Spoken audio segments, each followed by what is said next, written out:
আসসালামু আলাইকুম রহমতুল্লাহি ওবারাকাতু। বন্ধুরা, এখন আমি আপনাদের মাঝে হাদিস শরীফ থেকে খুবই গুরুত্বপূর্ণ একটি আমলের কথা বলবো, যেই আমলটি উচ্চারণে সহজ কিন্তু আমলনামায় অনেক ভারী হয়। হাদিস শরীফে রাসূল সাল্লাল্লাহু আলাইহি ওয়াসাল্লাম বলেছেন, যে ব্যক্তি এই তাসবিহটি পাঠ করবে, সুবহানাল্লাহি ওয়া বিহামদিহি সুবহানাল্লাহিল আযীম, ওই ব্যক্তির আমলনামায় সাগরের ফেনা পরিমাণ সমূহ যদি গুনাহসমূহ হয়ে থাকে, আল্লাহ তাআলা তাকে ক্ষমা করে দিবেন। সুবহানাল্লাহ। এই দোয়াটি উচ্চারণে সহজ কিন্তু আমলনামায় খুবই ভারী। তাহলে আমরা বেশি বেশি এই দোয়াটি আমল করব। যে ব্যক্তি এই দোয়াটি 100 বার পাঠ করবে, আল্লাহ তাআলা তাকে ক্ষমা করে দিবেন। সুবহানাল্লাহি ওয়া বিহামদিহি সুবহানাল্লাহিল আযীম।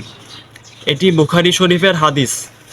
এরকম সুন্দর সুন্দর ইসলামিক এডুকেশনাল ভিডিও পেতে আমাদের চ্যানেলের সাথে থাকুন এবং এই ভিডিওটি সবার মাঝে ছড়িয়ে দিন, যাতে করে সবাই বেশি বেশি আমল করতে পারে এবং আমরা যেন সবাই আল্লাহর হুকুম এবং রাসূল সাল্লাল্লাহু আলাইহি ওয়াসাল্লামের হাদিস মোতাবেক জীবন গড়তে পারি।